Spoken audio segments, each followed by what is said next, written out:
Welcome back everyone to Victoria 2 as the Roman Empire. We still have to fix our name, but I hope that's going to happen as soon as we can colonize.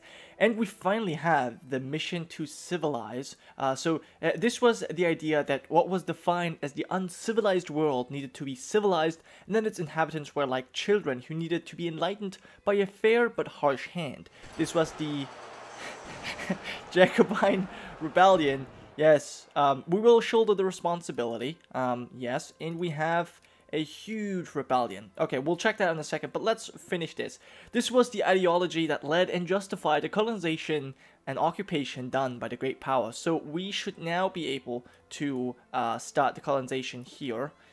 Yes, so let's do that immediately, and we'll start the colonization here too, and I'll quickly see if there are some other provinces. There are provinces we can potentially colonize, but there's already people racing for it. It's Castile going after, you know, the Great Britain here. And it's sad, we cannot really participate in anything else. Yeah, we're coming quite late here. So, you know, that's... Well, that's a shame. But you know what? That's fine. We'll get our own part of the sand here. So, you know, we'll get something at least. Anyway, yeah. There we are, Jacobite Repose. We actually had a few more rebellions off camera. None this big, though. This is actually quite insane. I think this, you know, lets me talk right about our next thing. Obviously, we finished the state and government perk and, or technology, and I went, you know, especially, or what I'm trying to say, I went with nationalism, imperialism right after. I think it just makes sense. We're an empire, so we should have imperialism. I know this is not exactly the same, but it just feels right. And also nationalism. I mean, I've really been focusing in on, you know, the cultures that define our nation, the Italians and the Greeks, and also to some degree the Turks, who have been accepted since a very long time. So I feel like this kind of fits our ruler. As I said, we're reformer, but I don't think that we're necessarily, I mean, as I said, we're a reformer, but I don't think we're necessarily, we don't necessarily want to change everything, right? So yeah, you know what I'm actually going to do? I will turn all of you guys to rebel hunting, because I actually have no intention of dealing with this myself. I mean, personally, anyways. So we'll do that. I mean, we had a rebellion before. Actually, quite a lot of the military was involved. That's why you see me rebuilding forces here, because well, the military was rising up, and we had to fight back. So I will actually send this engineer to Tunis, and we'll have you go rebel hunting as well, and I hope that this will work out. Yeah, there was one other thing that I wanted to say. There's actually reactionaries here. I kind of forgot this rebellion. I don't know why this always happens, but this rebellion, you know what? I don't think I need a pop-up window for this. Thank you very much. I think I'm quite alright. So yeah, so we'll have this, you know, dealt with automatically. Actually, you need to do something as well, and you should as well. Just everyone on rebel hunting. I hope that this works out. We shall see. One thing I did, I made sure. Where are you going? Alright, okay. I made sure to delete our old transport fleet, and right, you need to go rebel hunting. I deleted our old transport fleet because we have a new one with the shiny new steamer transports, and you know, instead of 35 we have 50 now, so that's fine. Also, we reduced the taxes by 5% for everyone, so across the board we went from 75 to 70 for the poor, and you know, it's at 60 for the rich. Okay, we have a new upper house as well, and we've discovered collectivism, a political theory. The people should own all the means of production. Sounds an awful lot like communism to me. And what does it say in the upper house? So reactionaries gained a little bit, but the conservatives and liberals lost. So did the socialists. But the communists and narco-liberals gained. This is bad, because out of the only ones who actually are willing to support the reforms of Emperor Emmanuel III are the three factions that have just lost here. So let me see, we had, oh wow, yeah, so we had, well, we didn't lose that much. We had a support of 43.7, now it's 43.4. So it's not that big of a deal. But the first rebellion that I kind of want to go with is the campaign, or is the public meetings allowed campaign, because that's not really bad, having public meetings. I mean, let the people meet and talk about, you know, whatever. It doesn't, I mean, this is a political reform, but I don't think that meetings are just political meetings. I think this is all kinds of meetings that are just not allowed right now, and they should be. So I think this is the first thing I want to go with, and it just happened to be also the one that is being lobbied by the most. I think this is the one that the population wants the most. It's almost 10%, whereas, you know, 7% are for slavery, and then the rest, the population is just not really interested in, you know. So, you know, 8% is a pretty good number. The upper house is almost good with it. 43% of the upper house are for it. We've got, you know, almost 9% of the population. And as I said, we have a big movement of 3 million people. That's really huge, you know, campaigning for public meetings. So I think this is definitely the first thing we will do. But here's the problem. Obviously, the upper house does not allow me to do things. And I don't know. I mean, this makes sense for most government forms. I already touched upon this a little bit, but it doesn't actually make sense for absolute monarchy. You know, there's one emperor, and he's the one who says how things are going to go. There's no one, you know, disputing him. We have advisors that, you know, tell us their ideas and whatnot, but there's no one who can actually tell us what to do. So I find this a bit strange that I cannot just enact a reform because of the upper house here. Now, I think what we're going to do is, this is just a, you know, in my opinion, a flawed mechanic in the game. You know, you shouldn't have an upper house if you're a monarchy, an absolute monarchy. But I think the way we're going to play with this is the following. We had the reactionary uprising in 1854, so that is some 24 years ago. And I think that once we hit 1879, and once 10% of the population are for one particular reform, the emperor is just going to do it, even without the upper house. So basically, I'm just going to cheat it in. And that will, I think, with the, so I will make a custom event for it, and I think I will increase the militancy and maybe even the consciousness of the upper class, but I will not increase it of the lower classes or so, because they're probably happy. In fact, maybe even the upper class is happy. I'm not too sure. Maybe I'm not going to increase the militancy at all. Obviously, the upper house might be a bit mad that we're going, you know, around them, but the reactionary rebellion has happened some 25 years ago at that point, right? So 1 year from now, it will have been 25 years since the rebellion, and I think enough time has passed, you know, for us to be able to go a little bit more liberal. A more liberal path. I mean, we had the Federati in power for such a long time. There was an entire reign of Empress Irene III in between the rebellion. So I really feel like, you know, we should be able to just enforce this this particular reform here. So that's what I will do. Other than that, as for social reforms, I mean, this is the only political reform that I really want to do. I want to do the public meetings. If pressure becomes, you know, big enough, we might even outlaw slavery, but this is something I definitely don't want to do against the upper house. I think this is such a very important thing. You know, it's such a well, groundbreaking difference. I mean, if you have slavery or not, that's pretty significant. So I think that is something I will definitely only do if the upper house in-game allows it. Otherwise, I feel not really comfortable. I don't think our emperor would do it. But as for the social reforms, I think the first thing that we will do is pensions. Because I feel like the pensions are for military, and so we will go for something like maybe acceptable pensions if we can. That's what I would do. The rest, maybe we could do like some, you know, safety regulations, or okay, well, we've got the typhoid fever, most commonly transmitted through the ingestion of contaminated food or water, exasperated by combinations of poor hygiene, cramped living, and lackluster public sanitation. Typhoid fever was one of the major killers of the 19th century. In Chicago alone, 174 deaths, well, that doesn't really matter. The disease, which generally starts off as a mild fever, will over the course of a few weeks manifest itself in internal bleedings and delirium, potentially causing death. While improvements in sanitary conditions eventually came to more or less eradicate the disease in the developed world, at least one imperial state was nevertheless hit hard in 1878.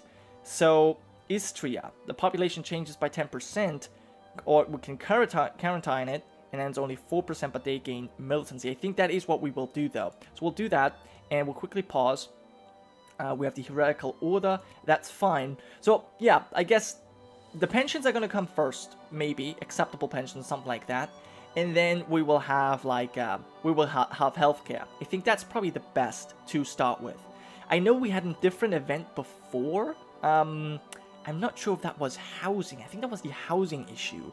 But I don't actually see anything about that. So, yeah. As I said, I think we're going to start off with the pensions, do the healthcare.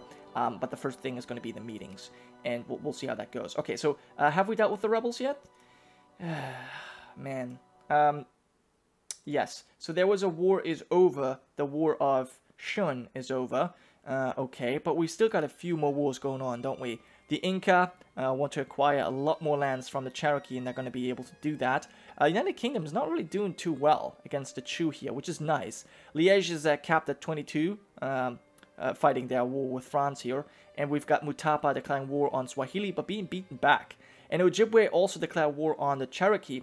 Now, one thing I should also mention, there was a small crisis that I didn't participate in, where the Aztecs gained Texas from Ojibwe there. So, yeah, they're growing stronger, and with them, obviously, the Inca, because they're in their sphere. So, we'll see how things develop, but I'm not too interested in North America. We'll rather focus on Europe here, especially Iberia and, you know, finishing off France. Let's quickly see what this has to say. Bari-Kharit relations. Huh. Amiable relations. Interesting. Okay. And Stegosaurus. New kind of weird and enormous turtle was discovered in North American West. Huh. Okay. Some lizard. Okay, what else have we got? A crisis has been averted. Right, that was the one I just talked about. And then we have got the war between Mutapa and Swahili, and people fearing our might, as they rightfully should. Okay, so we've got you need to combine. And where are you going? Are you supposed to go there? You're not supposed to go there, but you were probably going to do it regardless. You three, I want you to go to Alexandria, because you're supposed to be part of that army anyway. Yeah, so see, here's the problem. The AI, instead of going after the armies, what the AI does is they siege lands, and that takes ages. But yeah, we can create protectorates here, so let's do that immediately, and we can actually turn them into protectorates immediately. Okay. Huh, interesting. Well, that's fine. So they're now a colonial province. They will stay a colonial province for a while. And one thing I have totally missed out on, like, this entire time, was going for our fourth national focus. I've seen it. I've wanted to change it, but I just couldn't. So yeah, let's quickly see where our industrial score is coming from, because I'm still encouraging clerks.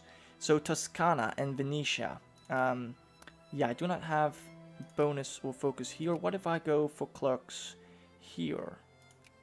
That is Rome. So let's come back here, and let's go to Venezia here, and encourage clerks, and that is okay. So 4% is perfect. So we'll try and then go for 4% in all of these states. And Holstein is apparently at war. So let me quickly check out what's been happening here. What have we got? Why would you be? You're not at war. Oh, Holsteinian Jalander Brothers War. You're fighting France and Jylland. Now, you have fought this war before with Bavaria. I'm not really interested if I like this, to be quite honest. I mean, then again, you know what? It's against France. Sure. We'll join. We'll join in. But I don't think I will actually do anything. France agreed to join them in the war. We assumed the leadership, which is actually quite nice. Now, here's the thing. If Liège happens to peace out, that would be really cool. And Brunswick decided to leave the sphere of influence. So who are you at war with? Who are you now? You at war with Jylland. Oh, look at that. So there's Jylland's at war with many people. Right, well, good luck to you. And we still have rebels risen up in Holland. Dutch reactionaries. Well, you're going to have to deal with them. And, woo, wow. Rostovian communists. Oh, no. And Russian nationalists. Communists and Russian nationalists have risen up. Now, this is actually a problem. We don't want these nationalists to succeed. And I don't think that Rostov has any forces. This is Shu. This is Yan. This is Novgorod. No, they don't have any forces. So, you know what I might do? I might call you into this war. And I want you to fight alongside me. They have obviously honored their alliance. They have to. And I might actually deal with your rebels as well. The problem is the AI. So stupid. In fact, yeah. Look at this. Look at these soldiers. Communists, anarcho-liberals. Terrible. Terrible plague. That is plaguing me, obviously. But oh well. What are we supposed to do, right? And you starting to mobilize. Okay, so Rostov is mobilizing, which is fine, I guess. Oh, wow. You took a beating. Certainly. Well, whatever will I do? There's not much I can do at this point. Yep, you have a war, and we've got more rebel notifications. You can't catch a break here. You just can't. I'm at least happy to see that our economy is doing fine. We'll intervene immediately, of course, to save as many people as possible. We still have the land maintenance at highest. There's no way to reduce that, really. We cannot afford it. Malacca, I do not want your alliance. I don't want any of your alliances. Neither Malacca nor the Mayans. And apparently, Mochamedas is being occupied. What? How did the French... Oh, there's French Africa down here. Completely unbesieged. Well, do I want to save my colony? I don't really. Quite frankly, I don't care for this war. So, you know, sorry for the people living in Mochamedas, but I don't think I'm interested, really. So we'll just have to do without support. Okay, as for Rostov, you know what? Actually, here's the thing. We'll call in our allies. Let's quickly check out who we've got. We'll just call them all to this war, and they can deal with our enemies, right? I mean, why not? They're in our sphere. Novgorod, you deal with the rebels. Yeah, we might as well call in Mallorca. Yes, certainly. Imarina will get you all to join in on this, because this way we don't have to do as much. We already paid, you know, with infamy for releasing a lot of these nations, and also, you know, we're spending our influence here. So I feel like we should also be able to benefit from them joining our wars. So you can deal with your rebels yourself. In fact, you might even deal with our rebels. That would be quite nice. And you're all giving each other's military access. That's nice as well. Alright, so we've got a little bit of diplomatic points left over. I think we want to increase relations here with Liège. There's no need to have them that low. We don't want anything from them anyways. The Inca, we might as well increase relations as well. And I suppose, okay, let me see. 200 with every one of our subjects, really. Which is good. The Rosluts, oh, looking good. What about Holstein? That's fine too. United Kingdom, yeah, Castile, you can screw yourself, dude. Let's see, Asia. How about Tabriz? The Warsabids. We'll increase relations with the Warsabids, I think, and the Karites might as well, because I want to get them as part of our sphere. Problem is we still have a truce. So we can't add them. Town keeps asking us from the lines, and I have declined like 6 times now. But that's just the way it has to be. And look at this, Poland.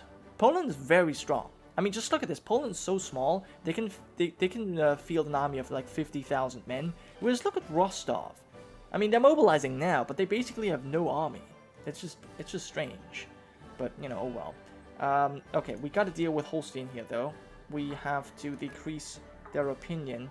I don't want them to be too friendly here. So yeah, you get out of here. And then we also probably Novgorod. You're neutral. Poland. All right, let's decrease Bavaria's opinion here.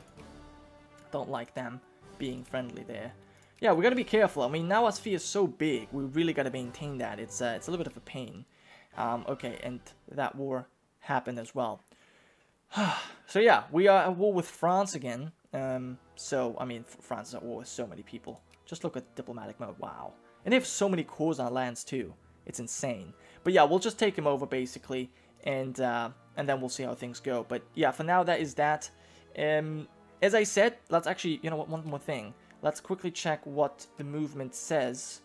So the movement is now at 3.2 million people, and that is about what? That is about 9% of the people who want this. Pretty impressive. So yeah, I think one more year, which is, 2 months from now, if our upper house doesn't change drastically, which is probably won't, we won't be able to legally, I suppose, pass any reform. So I will have to do it with a scripted event, but I feel like that is justified. So I think I'll just end this episode here, and I'll come back next time once we have fully dealt with these rebels, and once we're ready to pass our first reform as Emperor Manuel III. So thank you so much for watching, guys. I hope you have enjoyed, and I'll see you next time. Okay, guys, so this I have to show you. We have a comet sighted. So a comet was sighted in the sky. Some believe that this portends foul times ahead, I don't know. Others believe that they are in fact pixie fairies floating in the sky. There are also those who believe that this comet is most probably a giant ball of ice floating through the sky, and the long tail is created due to the energy of the sun. The arguments amongst the three equally viable theories is stimulating the pursuit of knowledge in our country. So, you know what, I could say, thank God we live in such enlightened times, keep looking at the sky. A colonized comet, I think we're actually going to thank God here in this point. Yeah, we're not very moralist or very religious necessarily anymore, but still, I think it makes the most sense. But anyways, we're so close to the end of the year, we might as well go forward in this episode and check and see how the upper house will look. And then there's one more thing that I would like to show you. Okay, so now the socialists, communists, they're all gaining. It's just the conservatives and liberals that are losing. I don't like that. I don't really like that all too much. So how many people would be for reforms now? Only 42%. But yeah, it doesn't matter. It's 25 years since the Great Reactionary Rebellion, and we're already, reverted to the state way before that. So we already have the appointed upper house again. So you know what? I think we'll just do it. We'll allow the meetings. About 9% of the people want it, and there's a huge movement supporting it as well. So that's what we will do. And other than that, that's it. Oh, one thing I want to show you is that we actually have Castile intervening in the Liégean-French War on behalf of the French. So we'll see how that turns out. But anyways, that was truly it for this episode, and I'll see you guys next time.